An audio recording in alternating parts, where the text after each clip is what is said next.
Buenos días, buenas tardes, buenas noches, dependiendo del lugar donde nos están escuchando. Agradecemos que nos sigan en la transmisión. Hay mucha gente conectada, les mandamos un saludo. Lugares que jamás imaginábamos que podíamos sembrar una semilla de la palabra de Dios. Fíjese, un día recibí un correo. El correo venía de Afganistán y a mí me sorprendió. Dije, ¿Afganistán? ¿Quién va a escucharnos en Afganistán? Era un soldado norteamericano, o sea, de padres latinos, pero él había nacido en los Estados Unidos y él era un cristiano y nos escuchaba. Y ese correo que me llegó me dice: pastor, en este momento estamos 60 soldados, algunos no hablan español, pero les estamos traduciendo la enseñanza, y queremos decirle que, bueno, aquí en el lugar donde estamos resguardados, nos ponen internet y los escuchamos. Y yo me quedé sorprendido. Dice, hay entre 60 a 80 soldados que escuchamos todas las noches alguna enseñanza. Yo dije, Señor, qué maravilloso. Así es que a todos los más de 70 países que nos ven por internet, les mandamos un saludo, un abrazo. Aquí estamos, bien contentos. No estaba escondido, no estaba nada, aquí estoy, todo bien. Ay, es que a veces los hermanos preguntaban, ¿dónde está el hermano Chuy? No le escondan. No, pues ¿cómo que me escondan? No, siempre hemos estado aquí, pero ocupados en los deberes ministeriales. Pero hoy quiero iniciar una nueva serie. ¿Qué le parece? Así es que esta serie la he titulado Enfrentando tus gigantes. El primer tema que voy a tratar lo he titulado Gigantes en la tierra. Y voy a tomar un texto que está en Números 13, versículo 33,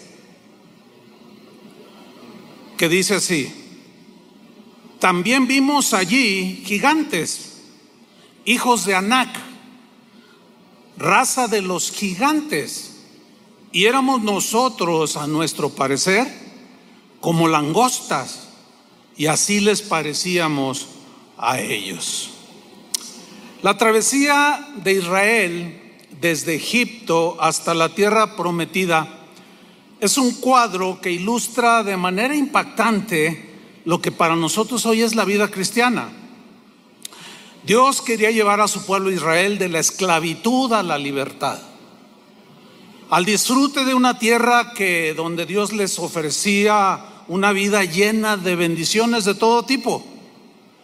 Es exactamente lo mismo, es como una metáfora, como una ilustración de lo que hoy es para nosotros, de cómo Dios nos quiere llevar de la esclavitud del pecado a la libertad y al disfrute de la vida abundante que Cristo ofrece. Él, cuando estuvo aquí en la tierra, dijo: yo he venido para que tengan vida y para que la tengan en abundancia. Entonces Cristo ofrece una vida abundante donde hay abundancia de paz, donde hay abundancia de amor, abundancia de todo tipo de bendiciones, y al final la vida eterna a aquellos que, obedeciéndole, perseveran en sus caminos.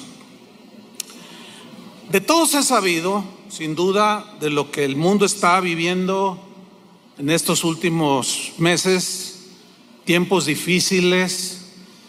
Mire, según las estadísticas de la Organización Mundial de la Salud, al 1 de mayo de este año 2020 se han reportado, al 1 de mayo, ya pasaron un par de días, pero esta es mi estadística hasta el 1 de mayo que yo obtuve de información: 3.230.924 personas están contagiadas por el COVID-19. Y la Organización Mundial de la Salud reporta 233.542 personas que han muerto. Ahora bien, Si nosotros comparamos estas cifras de fallecidos con la población mundial, que según la ONU es de 7.700 millones de habitantes, al compararla, los fallecidos con el número de habitantes equivale al 0.0003%, lo cual nos habla de que es una porción mínima de fallecidos por el COVID-19. Sin embargo, esta llamada pandemia ha provocado a nivel mundial un temor gigantesco. Millones de seres humanos alrededor del mundo están sumergidos en el temor. Pues resulta que ahora el virus que más está contagiando a las personas es el temor, precisamente. El temor se ha convertido en un gigante que tiene aterrorizados a millones de seres humanos alrededor del mundo. Déjame compartirle lo que escribió un columnista reconocido aquí en México en una revista y en algunos diarios de aquí del país de México. Él escribió lo siguiente hace unos cuantos días: a causa de esta pandemia hay temor de perder el empleo, temor de perder nuestros ahorros de muchos años de esfuerzo y dedicación, temor a no poder pagar el crédito bancario, temor a despedir trabajadores, temor a que el negocio se vaya a la quiebra. Tenemos temor a la incertidumbre del futuro, pero sobre todo tenemos el temor de perder algún ser querido por este virus. Atravesamos, continúa diciendo este columnista, atravesamos unos días de grandísimo temor, navegando en medio de una pandemia, con el temor de un descalabro económico histórico del cual será difícil recuperarse. Atravesamos la economía del miedo, un temor emocional que se compara con las peores crisis de la historia. Queridos lectores, la situación no pinta nada bien. Vivimos en una incertidumbre brutal en todo el mundo. El número de contagiados va en aumento, así como el de fallecidos. En todo el mundo el impacto del COVID es impresionante.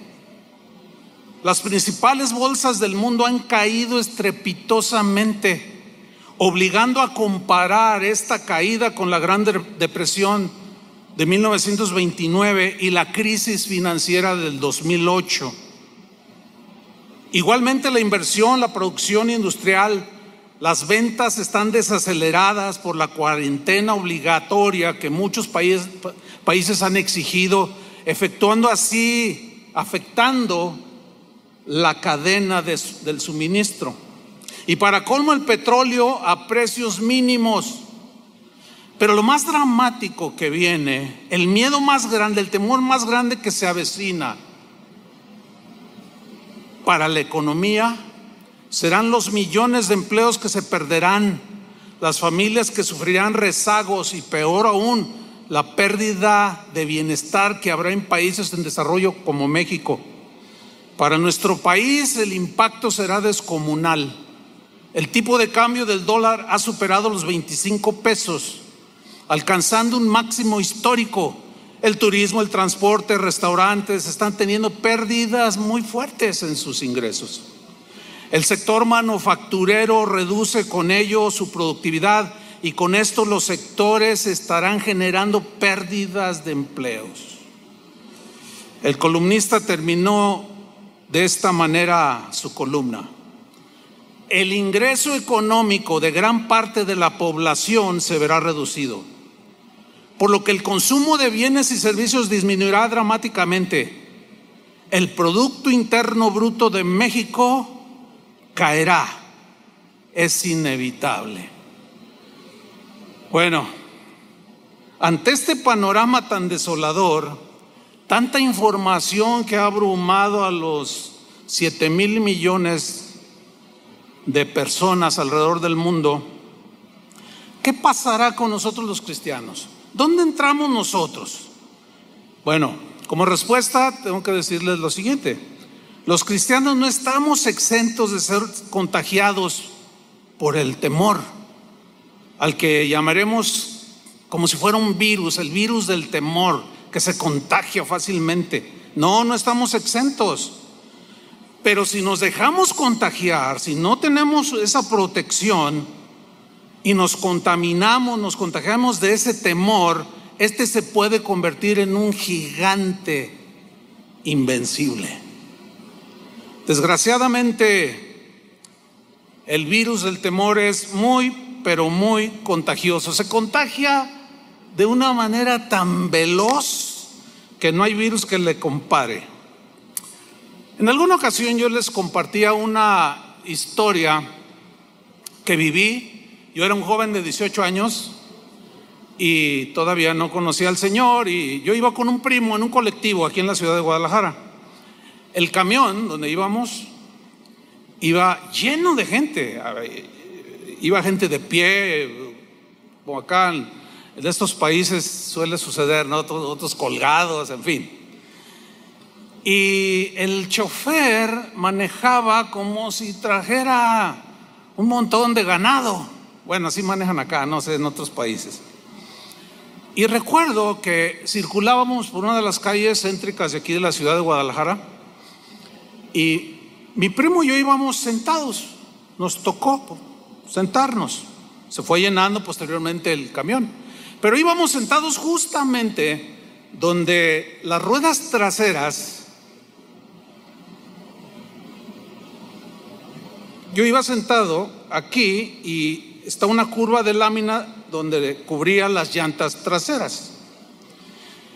Y en un momento en que el camión va a velocidad, hay unas calles aquí en Guadalajara que hacen como algo sinuoso así. Y cuando el camión repleto de gente toma esa pequeña curva y luego hace esto, pues el movimiento por inercia del peso del camión es hacerse de bambalearse, ¿cierto? El asunto es que por el movimiento del camión, las llantas rozaron la lámina que la cubrían justo debajo de mis pies, y empezó a salir humo. Y la gente empezó a gritar.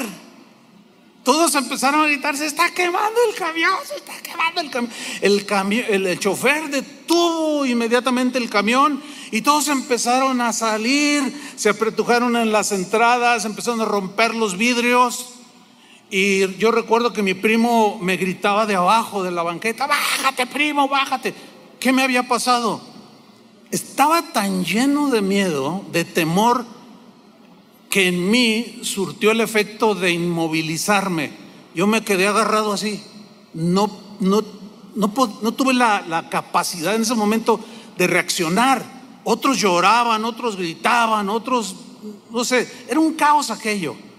Pero esa historia ilustra perfectamente cómo en un lapso de 15 segundos, 20 segundos a lo más, el temor invadió a más de 60 personas que íbamos en ese camión. Hay un pasaje en la Biblia, una historia muy interesante en Marcos capítulo 4, versículo 35, donde narra una historia muy interesante, donde vamos a descubrir que el temor jugó un papel muy importante en la reacción de los discípulos. Dice Marcos 4:35: aquel día, cuando llegó la noche, les dijo, Jesús habló: pasemos al otro lado. Enfrente tenían al mar de Galilea. Versículo 36: y despidiendo la multitud, le tomaron como estaba, es decir, sin preparativos, así, se subieron a la barca y vámonos. Le tomaron como estaba en la barca, y había también con él otras barcas. Mucha gente lo estaba siguiendo. En el versículo 37 dice: pero se levantó una gran tempestad de viento. En Lucas, dice de pronto, o sea, de manera intempestiva. Es algo que no se espera. Es como cuando decimos: ay, es que yo no esperaba que me despidieran del trabajo. De pronto se dan situaciones en la vida que confrontan nuestra situación espiritual, nuestra situación mental, y nos desafían, porque hay que tomar acciones. Dice que de pronto se levantó esta gran tempestad de viento.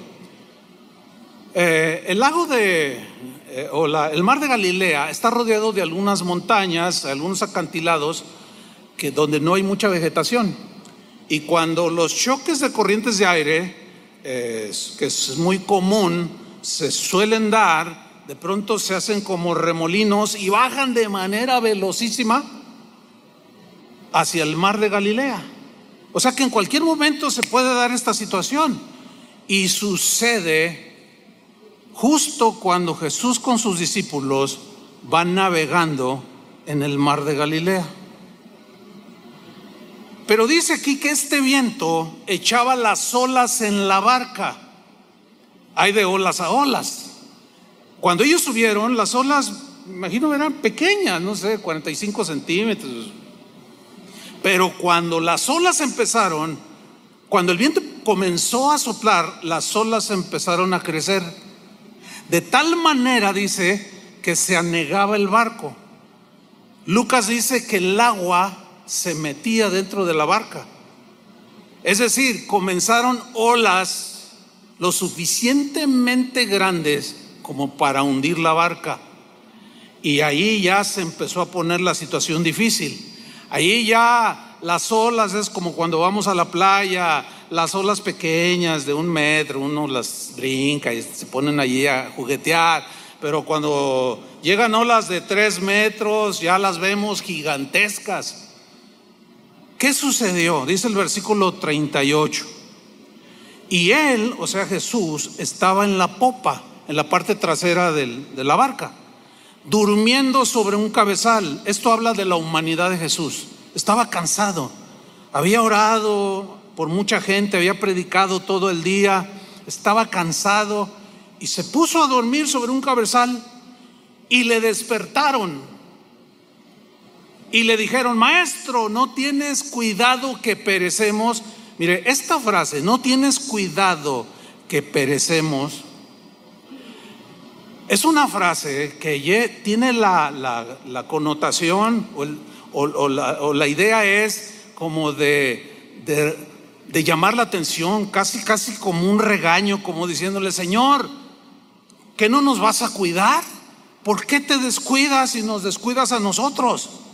Ahora, en este momento vemos a los discípulos todos contagiados por el virus del temor. No vemos en este pasaje que uno solo de los discípulos haya dicho cosas como: no se preocupen, Jesús está en la barca, no va a pasar nada. Alguien que trajera la palabra en ese momento para infundir fe en los corazones. No, el temor se apropió en cuanto el viento sopló, las olas se levantaron, el virus del temor corrió por toda la barca y contaminó a todos los discípulos. Dice el versículo 39: y levantándose reprendió al viento y dijo al mar: calla, enmudece. Y cesó el viento y se hizo grande bonanza.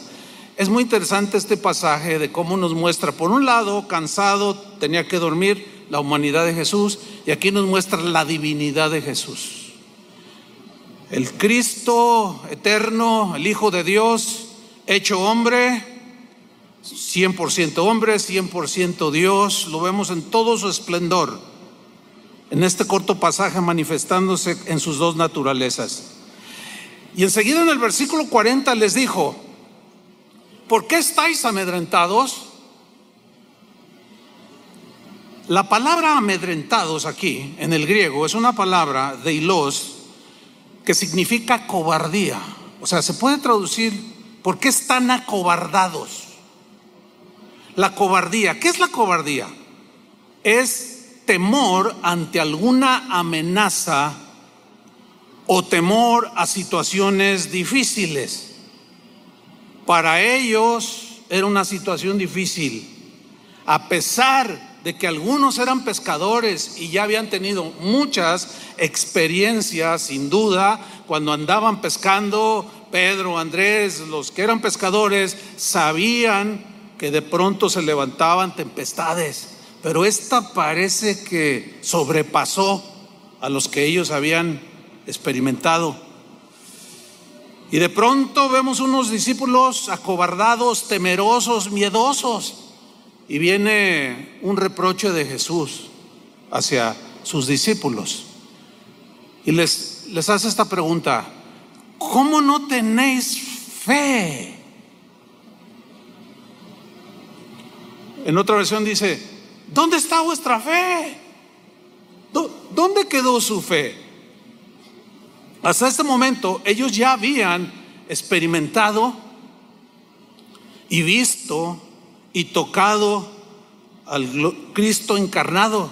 Habían visto muchos milagros, habían escuchado su enseñanza, pero estaban aprendiendo lo mismo que nosotros. Pero Jesús les dice: ¿cómo no tenéis fe? Y aquí vemos que la fe en los momentos difíciles es fundamental. Esta situación que vive el mundo y que donde los cristianos estamos incluidos, vino a descubrir, entre muchas cosas, la verdadera condición espiritual en la que tú estabas.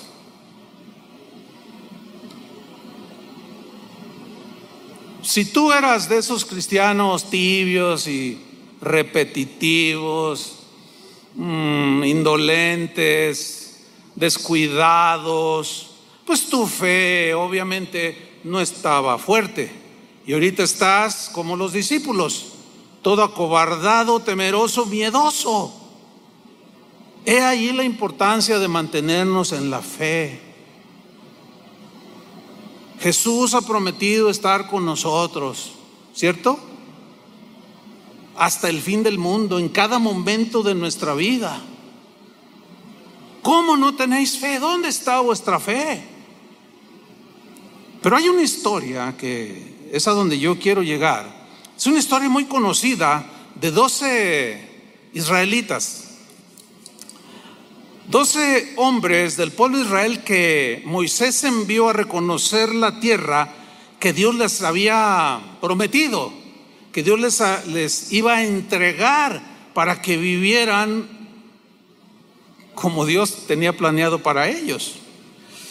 En primer lugar, quiero decir algo. Miren, la idea de enviar espías no fue idea de Dios, fue una petición del pueblo.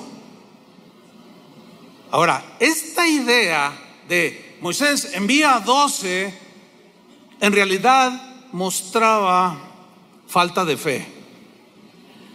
En realidad mostraba duda de lo que Dios les había prometido. Sin embargo, Dios le dijo a Moisés, en su voluntad permisiva, que enviara a estos 12 que reconocieran la tierra. Fueron, reconocieron la tierra, probaron de sus frutos durante 40 días que duró la expedición. Regresaron y le dan un reporte a Moisés. En Números capítulo 13 y 14, que es donde nos vamos a centrar el resto del mensaje, ahí nos narra la historia. Números 13, 26, ellos vienen y dan el reporte a Moisés. Y dice así: y anduvieron y vinieron a Moisés y a Aarón y a toda la congregación de los hijos de Israel en el desierto de Parán, en Cades, y dieron la información a ellos, a Moisés y a Aarón, y a toda la congregación, y les mostraron el fruto de la tierra. Dice que llegaron con unos racimos de uva que eran tan grandes que venían atravesados en unas varas y los llevaban en los hombros, unos racimos de 4 a 7 kilos, según los historiadores. Fruto abundante, delicioso. Y versículo 27, les contaron diciendo: nosotros llegamos a la tierra a la cual nos enviaste, la que ciertamente fluye leche y miel, y este es el fruto de ella. Y les mostraron. Nosotros comimos, probamos, algo maravilloso. Vemos aquí, hasta este momento de la lectura, que estos 12 que fueron enviados tocaron la tierra, tocaron el fruto, comieron de la abundancia de esa tierra. Sin embargo, su fe seguía débil, seguían dudando. Lo mismo es común que nos pase a los cristianos. ¿Cuántas veces el Señor ha hecho milagros? ¿Cuántos milagros no ha hecho Dios en nuestra vida? Un montón.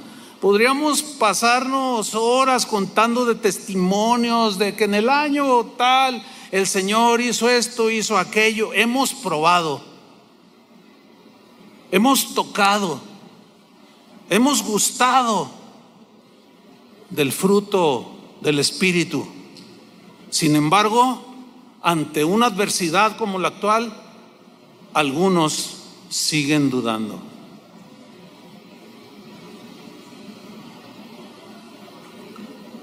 ¿Qué sucede? Enseguida, 10 de ellos comienzan a esparcir su cobardía delante del pueblo. Comienzan a hablar palabras que demostraban su miedo, su temor, y comenzó el contagio de este virus a todo el pueblo de Israel. Vamos a leerlo. Números 13:28. Ellos continúan hablando. Hemos probado, hemos comido, aquí está la prueba. Mas el pueblo, siguen diciendo ellos, que habita aquella tierra es fuerte. Aquí fuerte, en el hebreo, significa, tiene la idea como de feroz, despiadado, desalmado. Entonces están diciendo, pero los que viven allí son gente desalmada. Los que viven allí son Z24. Los que viven ahí son gente sin corazón, son despiadados, son atroces. Y la gente escuchando. Y las ciudades, dice, muy grandes y fortificadas. La palabra fortificadas aquí alude a murallas altas. En el hebreo significan murallas impasables, que es imposible escalarlas para llegar al otro lado. Y también dice, vimos ahí a los hijos de Anac. Amalek habita el Negev, y el Eteo, el Jebuseo y el Amorreo habitan en el monte, y el Cananeo habita junto al mar y a la ribera del Jordán. Ellos están dando este reporte, así como el columnista que mencioné al inicio, con un panorama totalmente negro, las olas gigantescas que se vienen sobre el mundo y la gente escuchando. Y de pronto Caleb interviene. De pronto él trata de detener el contagio y dice en el versículo 30: entonces Caleb hizo callar al pueblo delante de Moisés. Callar, porque en ese momento ya estaban vociferando, ya estaban lamentándose, ya estaban gritando. ¿Y ahora qué vamos a hacer? Y los hizo callar y dijo lo siguiente: subamos luego, subamos y tomemos posesión de ella, de esta tierra, porque más podremos nosotros que ellos. Aquí vemos a uno de los 12 llamado Caleb, con un espíritu y una actitud totalmente diferente a la de 10. 10 de ellos tenían una actitud de duda, de incredulidad, porque la duda nos mete en una condición muy muy peligrosa, hermanos. Las promesas de Dios son sí y amén en Él. Nosotros, lo único que Dios pide es que tengamos fe. Ahora, el dicho de Caleb no es una fe de ese tipo de fe que hoy está muy de moda, porque yo lo digo, yo lo declaro. No. La fe de Caleb estaba fundamentada en la promesa de Dios. Les voy a dar una tierra que fluye leche y miel. Y él mismo pisó esa tierra, tocó esa tierra, comió de ese fruto y dijo: Dios es fiel. Lo que Dios nos prometió es real. Vamos que nosotros podemos más que ellos. Pero ¿qué sucede? Los 10 reaccionan otra vez y siguen esparciendo el virus del temor. Y aquello en unos instantes el pueblo cae en un contagio espantoso. Versículo 31. Mas los varones que subieron con él dijeron, o sea, interrumpieron a Caleb y dijeron: no podemos subir contra aquel pueblo, no podemos, porque es más fuerte que nosotros. Son feroces, despiadados, desalmados. Para los 10 espías incrédulos, el problema de los gigantes era insuperable. No podemos, tan grandotes, sus ciudades son enormes, hay unas olas impresionantes que van a golpearnos. Pero para 2 de los espías que tenían fe, los gigantes eran insignificantes. 10 miraron a los gigantes y solo 2 miraron a Dios. Yo solo quiero recordarles que Dios es más grande que los problemas. Como hace un rato adorábamos al Señor. ¿Qué se puede comparar a nuestro Dios? ¿Qué hay más grande que Dios? Absolutamente nada. El problema está cuando, al igual que los discípulos y estos 10, miraron las olas y no el que estaba en la barca. Y muchos cristianos el día de hoy, ustedes no se imaginan la de correos, mensajes: pastor, ¿qué vamos a hacer? ¿Dónde está? Denos una palabra. ¿Y qué si me hubiera muerto? A ver, ¿no tienen palabra? ¿Qué pasó? ¿Dónde está su fe? No miren a los gigantes. El apóstol Juan decía: más grande es el que está en nosotros, ¿sí o no?, que el que está en el mundo.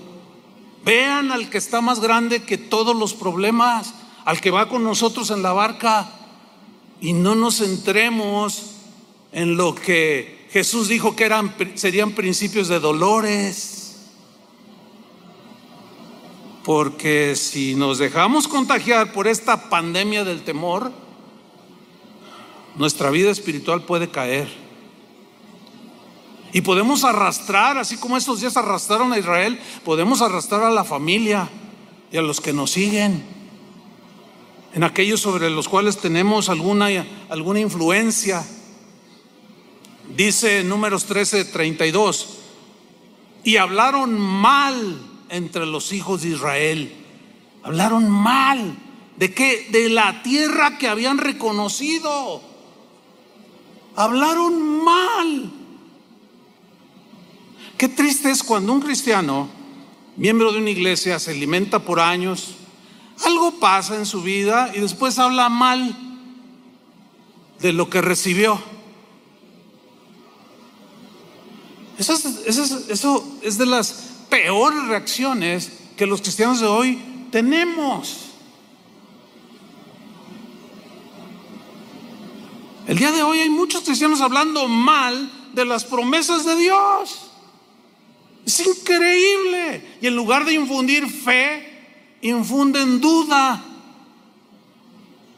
No, Dios ya nos sana, eso quedó para el tiempo de los apóstoles. No, pues ya esto es así, esto es acá, porque así me lo enseñaron. Y los oyes tú hablar y dices: no, hombre, pues estos no tienen mucha diferencia que el columnista. Cristianos hablando mal de las promesas de Dios, hablando mal de las mismas palabras de Dios. Triste. Hablaron mal de la tierra que habían reconocido, diciendo: la tierra donde pasamos para reconocerla es tierra que traga a sus moradores. Ahí estaban todos acobardados. Los traga, los devora. En cuanto pisas te va a devorar. La pregunta es: ¿por qué no los devoraron? 40 días vivieron en esa tierra, explorándola. ¿Qué pasó? Probaron desde los frutos de esa tierra. Algo no andaba bien en sus corazones. Su fe no estaba sólida. Es tierra que traga a sus moradores, y todo el pueblo que vimos en medio de ella son hombres de grande estatura, son gigantescos. No podemos. Y continúan en el versículo 33. También vimos allí gigantes, hay gigantes en la tierra. Esta historia, yo decía al principio que ilustra muy bien lo que para nosotros es hoy la vida cristiana. Esta tierra está llena de gigantes. Para muchos la duda es como un gigante que no saben cómo enfrentar. Algunos es el temor. Otros es el aspecto económico. ¿Qué voy a hacer? Y se gastan los cabellos.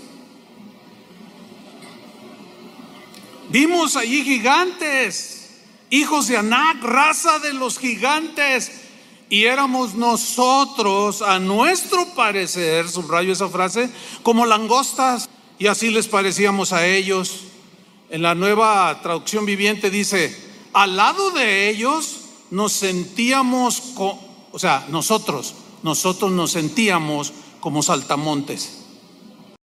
Y así nos miraban ellos, así como: ay, estas cucarachas que nomás un pisotón y allí quedaron. 10 de los espías estaban acobardados, llenos de temor, y contagiaron a todo el pueblo. Así como todos nos contagiamos en el camión que se estaba incendiando, así como todos los discípulos en la barca se contagiaron de temor. ¿Y qué sucede como resultado? ¿Qué sucedió de esa contaminación, de ese temor que los contagió? Números 14, versículo 1. Miren el resultado de la falta de fe, de mirar a los gigantes en lugar de ver al gigante. Dice Números 14:1: entonces toda la congregación, ¿cuánta? Toda la congregación gritó y dio voces, y el pueblo lloró aquella noche. Se pasaron por lo menos 10 horas llorando, gritando, dando voces. El temor los había invadido. Ya se les había olvidado la maravilla que experimentaron cuando el Señor los sacó de Egipto con brazo poderoso.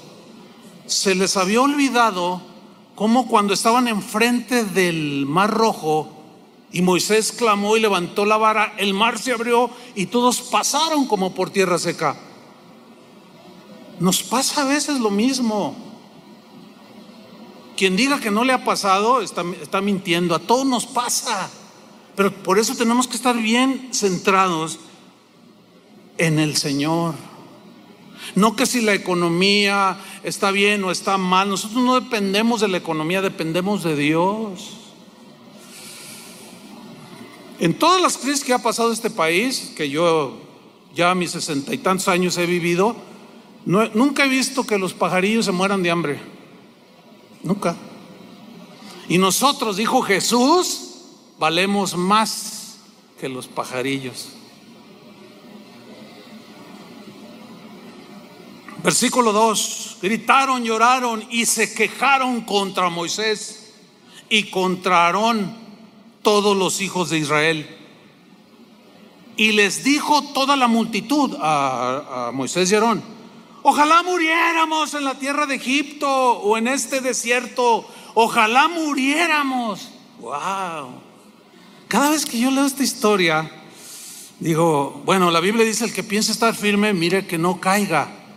Yo digo, así meditando, ¿cómo pudieron llegar a esta situación tan lamentable? Ojalá y muriéramos en Egipto, hubiésemos muerto en Egipto, o en este desierto, ojalá nos muramos en el desierto. Wow. Ya era toda una pandemia de temor. Se había descontrolado totalmente el asunto allí. Todo porque 10 de los principales del pueblo hablaron en contra de las promesas de Dios y dudaron. Y en lugar de ver la grandeza de Dios, al cual los cielos de los cielos no pueden contener, miraron a los gigantes de casi 3 metros. Miremos que no caigamos en semejante ejemplo, dice la palabra de Dios. Continúan en el versículo 3. Ahora empiezan a culpar a Dios. ¿Y por qué nos trae Jehová a esta tierra para caer a espada? ¿Por qué nos trae aquí y que nuestras mujeres y nuestros niños sean por presa? ¿No nos sería mejor volvernos a Egipto? No. Eso es muy lamentable lo que estamos leyendo aquí. ¿No nos sería mejor volvernos a la vida que teníamos antes?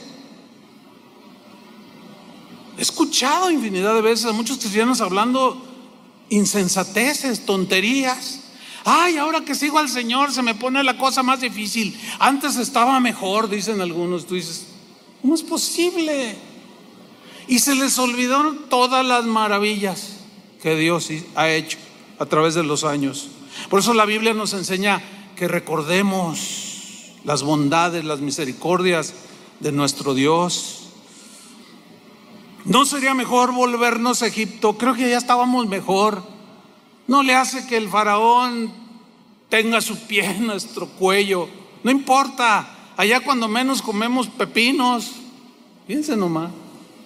Allá cuando menos comemos cebollas.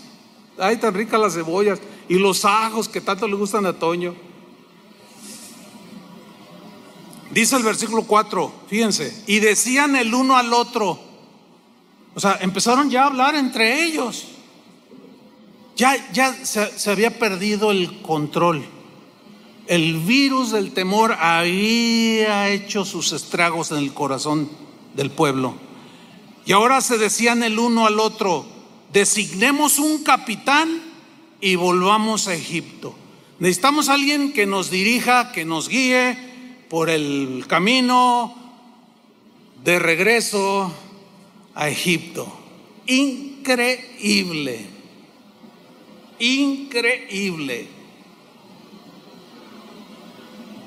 A través de la vida ministerial y la vida cristiana he hablado con tantos cristianos, incluyendo pastores, que: pastor, yo ya tiro la toalla. No, pero ¿por qué? Es que Dios me prometió y no me cumplió. Es que a veces decimos Dios me prometió cuando no son promesas que Él nos da, sino son ambiciones personales. Son deseos puramente de la carne y materiales. Y luego hablamos contra Dios y le echamos la culpa. Antes yo era un empresario y mira nomás cómo estoy. Volvámonos a como estábamos antes. ¿Se puede imaginar en unos instantes esa escena? Así, traten de imaginarse, para algo sirve la imaginación. Todo un caos, todos llorando, gritando. 10 diciendo: no podemos, están bien grandotes. Oye, ¿qué tan grandes están? Hombre, mira, yo vi uno que, híjole, man. No, ¿para qué te cuento? Me miraba hacia abajo Y luego levantó el pie y yo dije, Señor, éramos como cucarachas, como chapulines. De verdad, sí. No. Todo un caos allí. Pero de pronto Josué y Caleb reaccionan. Y esa es la lucha de siempre. Unos hablando, sembrando la duda, la incertidumbre. ¿Dónde están los que hablan palabras de fe y de confianza en ese Dios, en el verdadero gigante? Que Él dice, yo estoy detrás de ti como poderoso gigante, dijo el profeta. Él sí es un gigante.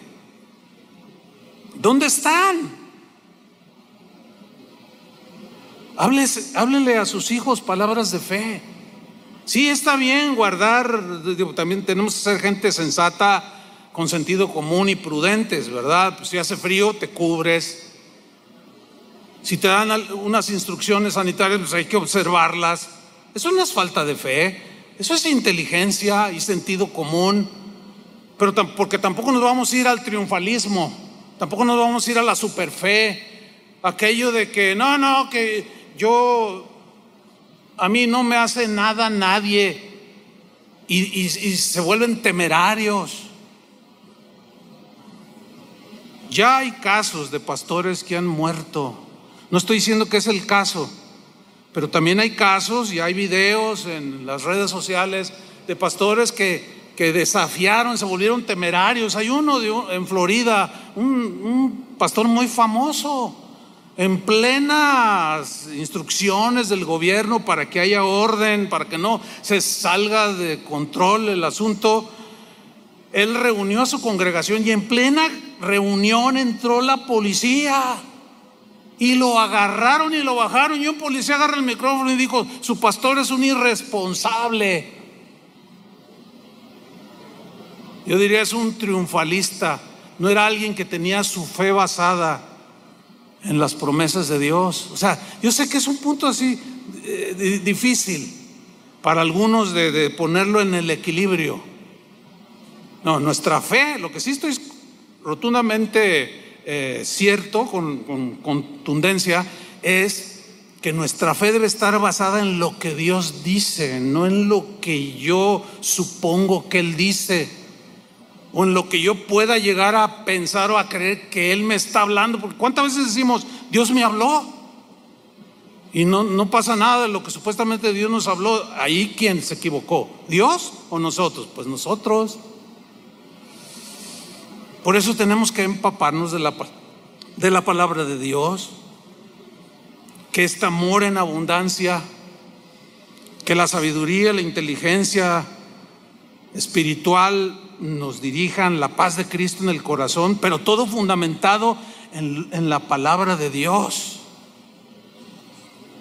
Entonces reacciona Josué y Caleb, Números 14:6, y Josué, hijo de Num, y Caleb, hijo de Jefone, que eran de los que habían reconocido la tierra, rompieron sus vestidos. Esta es una señal así como de lamentación, ¿verdad? Pero ¿qué están haciendo?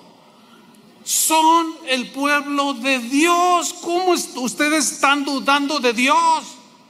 No les crean a estos incrédulos, no se dejen contagiar, crean a la promesa. ¿Qué no ven el fruto? Ustedes mismos lo probaron. ¿Por qué ahora vienen a decir que no se puede? Y Josué y Caleb, versículo 7, hablaron a toda la congregación como para contrarrestar. Hablaron a toda la congregación de los hijos de Israel diciendo, la tierra por donde pasamos para reconocerla es tierra en gran manera buena. ¿De qué manera quieren que se lo expliquemos? Lo vivimos, lo probamos, la pisamos. Es en gran manera buena. 8, y Jehová, si Jehová se agradare de nosotros, Él nos llevará a esta tierra. ¿Quién? Dios por delante. Y nos la entregará. Tierra que fluye leche y miel. Versículo 9, por tanto, no seáis rebeldes contra Jehová. ¿Sabes que la duda es rebeldía? Si algo ofende a Dios, es que pongamos en tela de duda su palabra. Si hay algo que hiere el corazón de Dios, es que digamos lo contrario a lo que Él dice. Josué dice, Él mismo nos va a llevar, Él mismo nos va a entregar. ¿Qué no se acuerdan del Mar Rojo? ¿Qué no se acuerdan de esto, de aquello?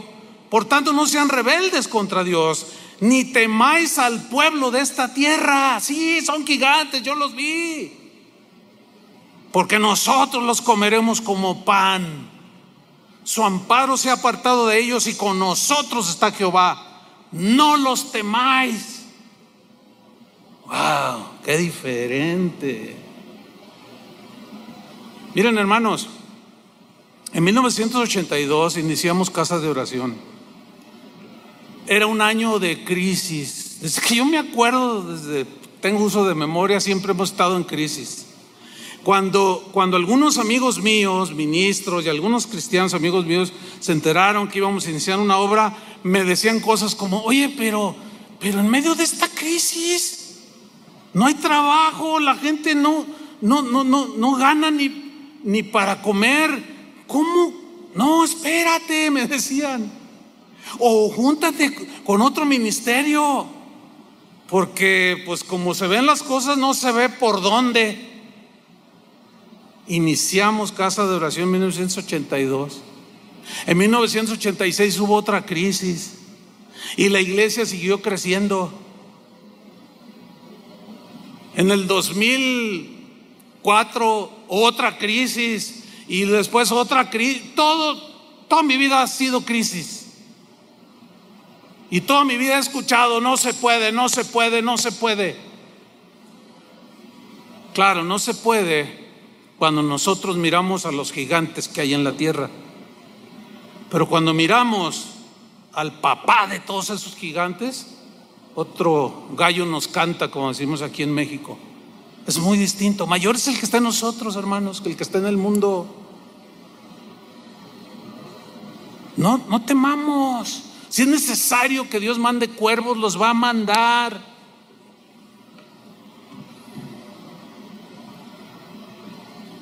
No ofendamos a Dios. Creamos. Pero ya estaban contaminados.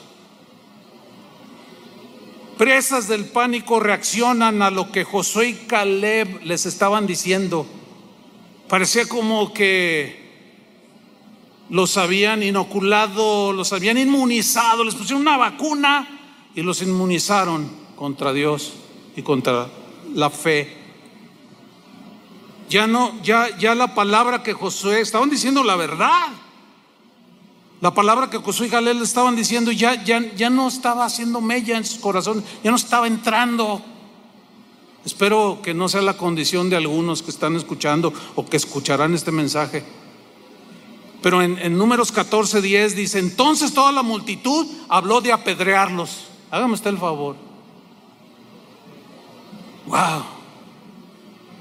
Pero la gloria de Jehová se mostró en el tabernáculo de reunión a todos los hijos de Israel. Mire, me llamó la atención esta frase, pero la gloria de Jehová se mostró en el tabernáculo.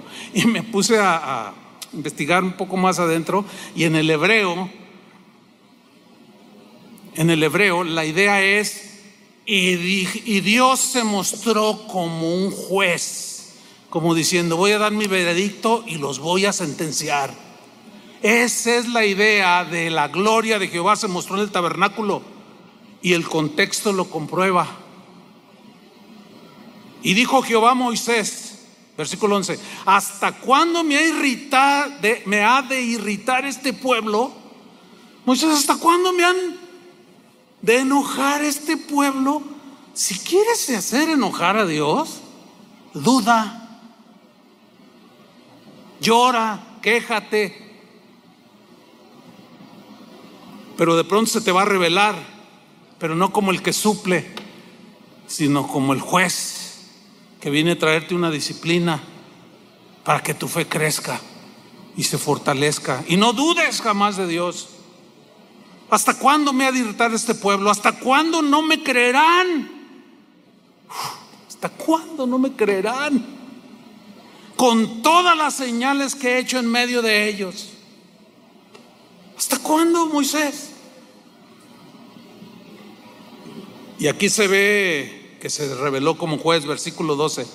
Yo los heriré de mortandad y los destruiré. Duro, ¿no? La duda destruye, hermanos. Ese gigante aplasta. La incredulidad también, el temor también. Yo los heriré de mortandad y los destruiré, y a ti te pondré, le dice a Josué,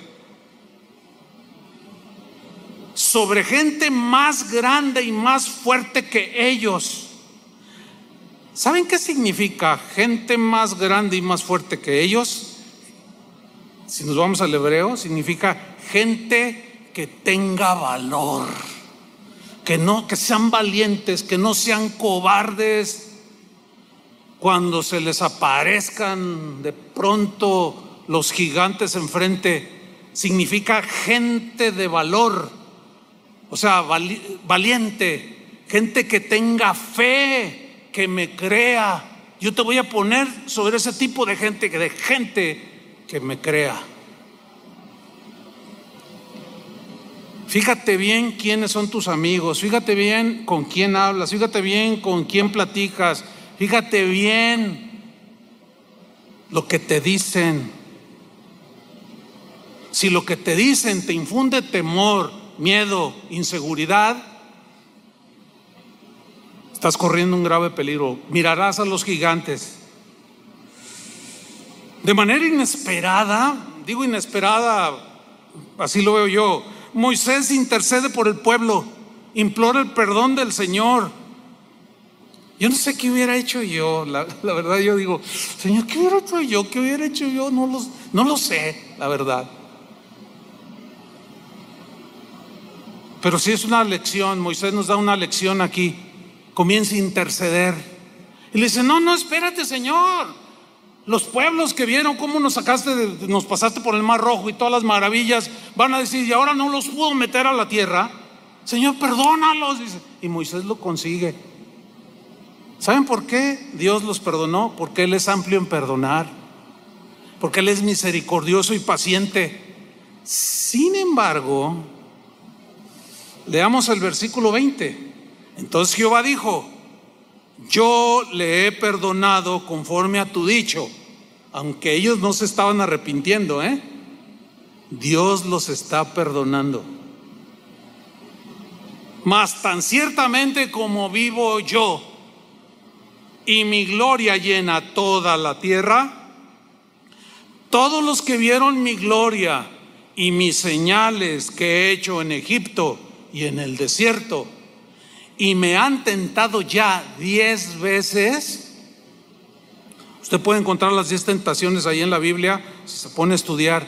10 veces me han desafiado, 10 veces han dudado, no me han creído y no han oído mi voz. Versículo 23, no verán la tierra de la cual juré a sus padres.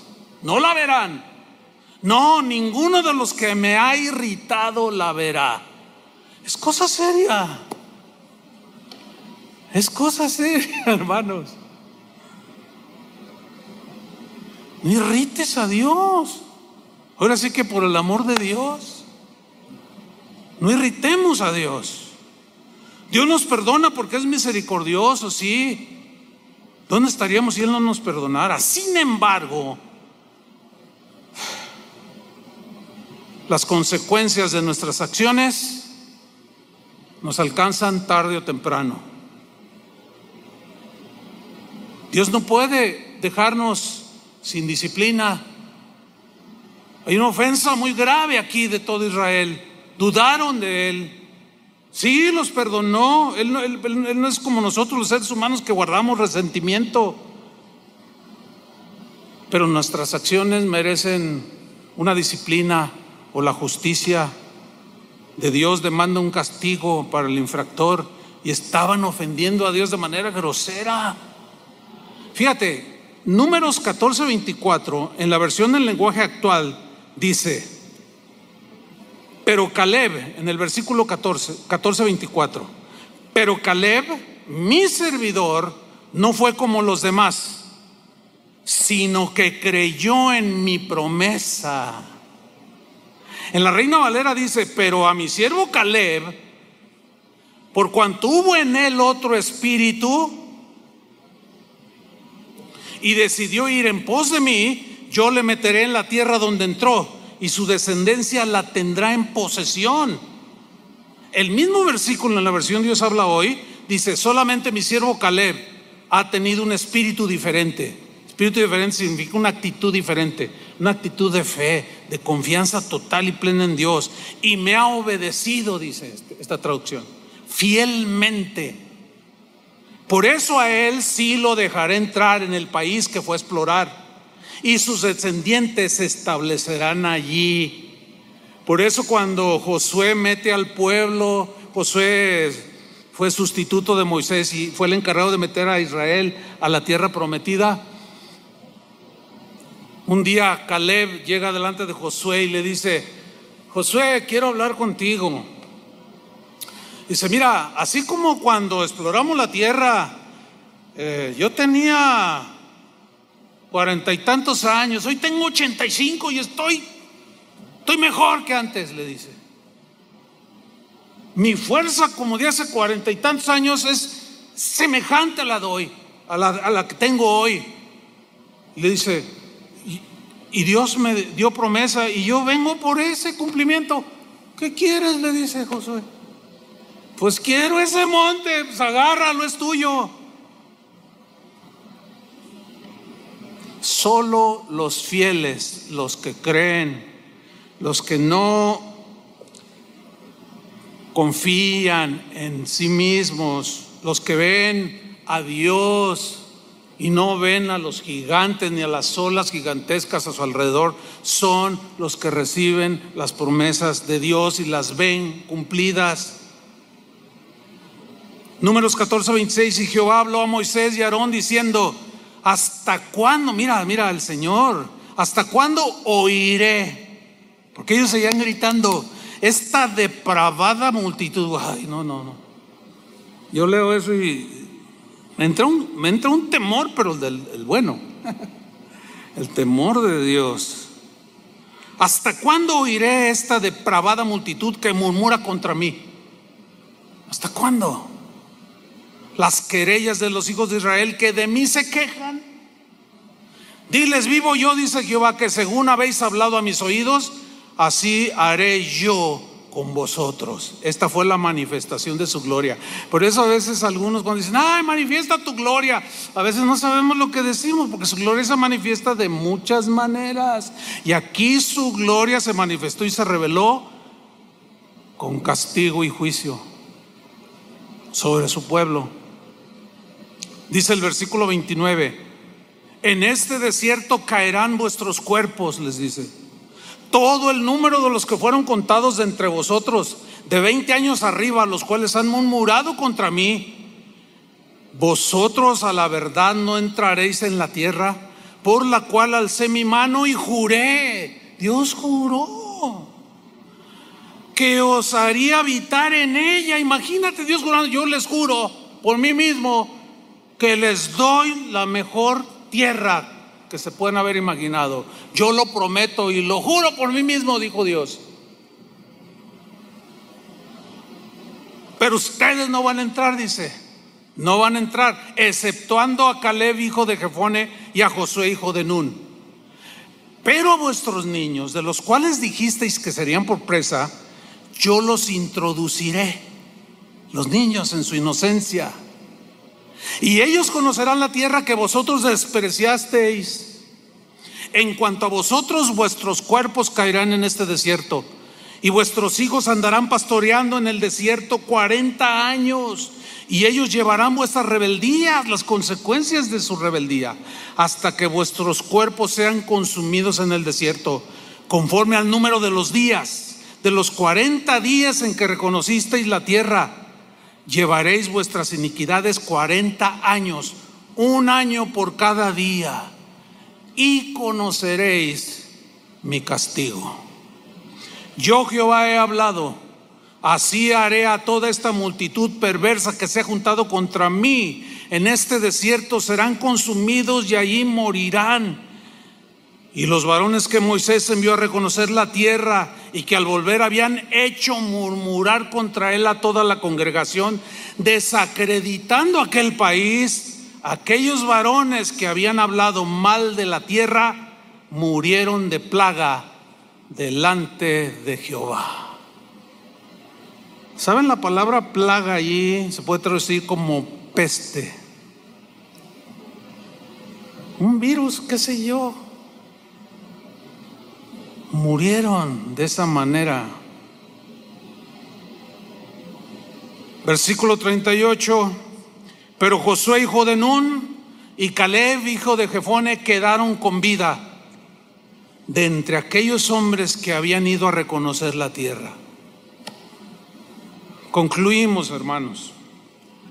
¿Hay gigantes en la tierra? Sí, hay muchos gigantes. Hay unas fortalezas impresionantes que se están presentando delante de nosotros. Miren, según los entendidos, de los 603,000 varones de guerra que salieron de Egipto, 603,000 que salieron de Egipto, solo Josué y Caleb entraron a la tierra.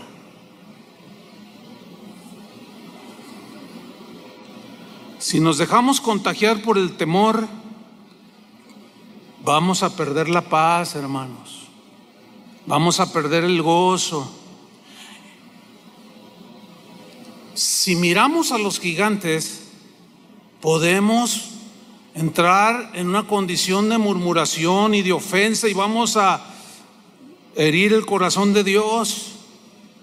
Y en el temor lleva en sí castigo. No perdamos las bendiciones que el Señor ha prometido para nosotros. Siempre le dio promesas a Israel: aunque pases por las aguas, yo estaré contigo. Aunque pases por el fuego, yo estaré contigo. La prueba está con Daniel, con tantos hombres en la Biblia, tantas mujeres, tanta gente que le ha creído, pero también tantos que han dudado. No perdamos de vista al Señor en estos tiempos. Hermanos, es principio de dolores. Si con este pequeñísimo y microscópico virus el temor ha invadido a la población mundial, ¿qué será de lo que viene? Jesús dijo: cuando estas cosas empiecen a suceder, levanten su rostro, su redención está cerca. A ver, los ricos que han muerto de este virus, con todo el dinero del mundo, y no pudieron. Estamos viviendo ya los momentos donde lo que eres, lo que tienes, no vale nada. Lo que va a contar es tu confianza en el Señor. Termino leyendo Hebreos 4:1. Una advertencia para nosotros hoy. Temamos pues, no sea que permaneciendo aún la promesa de entrar en su reposo,